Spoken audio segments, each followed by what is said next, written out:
حدیث کا معاملہ، سنت کا معاملہ تو ایسا ہے، سمجھ میں آئے تب بھی ماننا ہے، نہ سمجھ میں آئے تب بھی ماننا ہے۔ اس سلسلے میں چاہتا ہوں کہ آپ کے سامنے دو حدیثیں پیش کروں۔ پہلی حدیث اس طرح، وعن علی رضی اللہ تعالیٰ عنہ قال لو كان الدین بالرأی لكان اسفل الخف اولى بالمسح من اعلى وقد رأيت النبي صلی اللہ علیہ وسلم يمسح على ظاہر خفيه رواہ ابو داؤد فی کتاب الطہارہ۔ حضرت امام ابی داؤد اس حدیث پاک کو ایسے کتاب الطہارہ کے اندر لائے یا کتاب الصلاۃ کے اندر۔ حضرت علی فرماتے ہیں کہ اگر دین کی بنیاد رائے کے اوپر ہوتی، ایک ہوتا ہے اجتہاد، ایک ہوتی ہے رائے، اجتہاد کی بنیاد ہوتی ہے، رائے کی کوئی بنیاد نہیں ہوتی۔ یہاں غور سے سن لے، اجتہاد اور رائے کا فرق۔ اجتہاد جائز ہے، اگر اجتہاد کر کے کوئی آدمی مسئلہ نکالتا ہے، اگر مسئلہ صحیح ہو جائے تو 2 اجر ہے، اور مسئلہ غلط ہو جائے تب بھی 1 اجر ہے۔ جیسے چلیے وہ حدیث ہی پڑھ دیتا ہوں، حدیث اس طرح،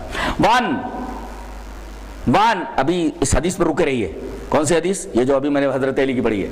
ایک بات کو پروف کرنے کے لیے ہم دوسری حدیث کی طرف جا رہے ہیں کہ اجتہاد کا معاملہ ایسا ہے کہ اگر کوئی آدمی اجتہاد سے کوئی مسئلہ بتاتا ہے، مسئلہ غلط ہو جائے تو بھی 1 اجر ہے، اور مسئلہ صحیح ہو جائے 2 اجر۔ دلیل کی حدیث، وعن ابی ہریرہ رضی اللہ تعالیٰ عنہ قال قال رسول اللہ صلی اللہ علیہ وسلم اذا حکم الحاکم فاجتہد فاصاب فلہ اجران واذا حکم فاخطأ فلہ اجر واحد، رواہ الترمذی فی کتاب الاحکام۔ حضرت امام ترمذی اس حدیث پاک کو ایسے کتاب الاحکام کے اندر لائے، راوی جیسا کہ معلوم ہوا حضرت ابو ہریرہ رضی اللہ تعالیٰ عنہ۔ حضرت ابو ہریرہ فرماتے ہیں کہ رسول اللہ صلی اللہ علیہ وسلم نے ارشاد فرمایا، جب تم میں سے کوئی فیصلہ کرے، فاجتہد اور اجتہاد کرے، فاصاب اجتہاد صحیح ہو جائے، فلہ اجران، اس کے لیے 2 اجر۔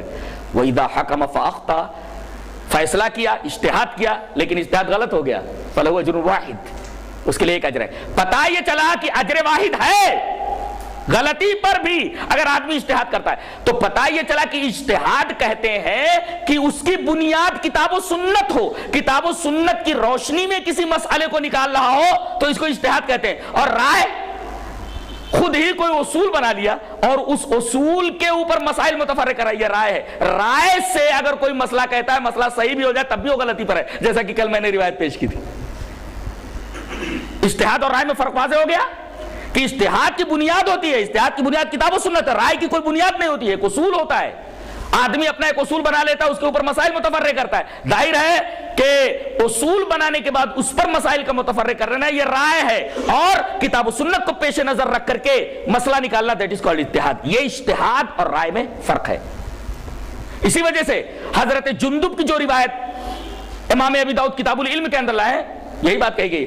چلو وہ حدیث بھی پڑھ لیتے ہیں۔ وعن جندب رضی اللہ تعالیٰ عنہ قال قال رسول اللہ صلی اللہ علیہ وسلم من قال فی کتاب اللہ برائیہ فاصاب فاخطأ، رواہ ابو داؤد فی کتاب العلم۔ حضرت امام ابی داؤد اس حدیث پاک کو ایسے کتاب العلم کے اندر لائے، راوی حضرت جندب ہے۔ حضرت جندب فرماتے ہیں کہ رسول اللہ صلی اللہ علیہ وسلم نے ارشاد فرمایا، جس آدمی نے اللہ کی کتاب میں اپنی رائے سے کوئی بات کہی اور وہ رائے صحیح ہو گئی، فاخطأ، تب بھی وہ غلطی پر ہے، تب بھی وہ غلطی پر ہے۔ اجتہاد پر غلطی پر 1 اجر ہے، مگر رائے پر رائے صحیح ہو جائے تب بھی وہ غلطی کے اوپر ہے۔ یہ فرق ہے اجتہاد اور رائے کے اندر۔ اجتہاد کی بنیاد کتاب و سنت ہوتی ہے، رائے کی بنیاد کوئی بنایا ہوا اصول ہوتا ہے، خود ساختہ، میڈ اپ ہوتا ہے، وہ بنایا ہوا خود ساختہ ہوتا ہے، میڈ اپ ہوتا ہے۔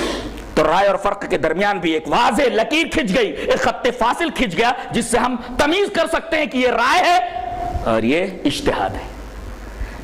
اسلام میں اجتہاد ہے، رائے نہیں۔ حضرت علی رضی اللہ تعالیٰ عنہ کی اس حدیث کی طرف آئیے۔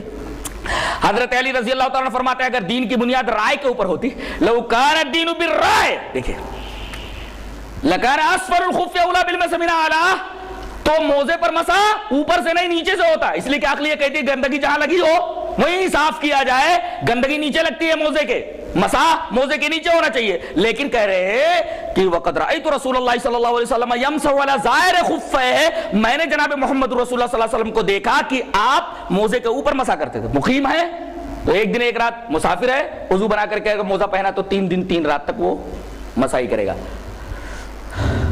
تو یہ رائے ہے، رائے کا تعلق عقل سے ہے۔ میں نے کہا کہ اس کی بنیاد کوئی اصول ہوتا ہے، میڈ اپ اصول، اور اجتہاد کی بنیاد کتاب و سنت۔ محدثین نے جو اجتہاد کیا ہے اس کی بنیاد کتاب و سنت ہے، جیسا کہ میں نے اس کی کئی مثالیں بھی دی، مثلا امام نسائی رحمۃ اللہ علیہ کی، اور ایک مثال میں نے دی تھی ان کی علامہ ابن باز علیہ رحمہ کی، کہ رمی جمار کرتے وقت کیا مسلمانوں کی تکلیفوں کو پیش نظر رکھ کر کے، حجاج کرام کی تکلیفوں کو پیش نظر رکھ کر کے کیا وہ فلور بنائے جا سکتے ہیں؟ ابن باز نے کہا کہ ایک حدیث کی روشنی میں میں یہ بات کہتا ہوں، یہ فتویٰ دیتا ہوں کہ جائز ہے، لہذا فلورز بن رہے ہیں وہاں۔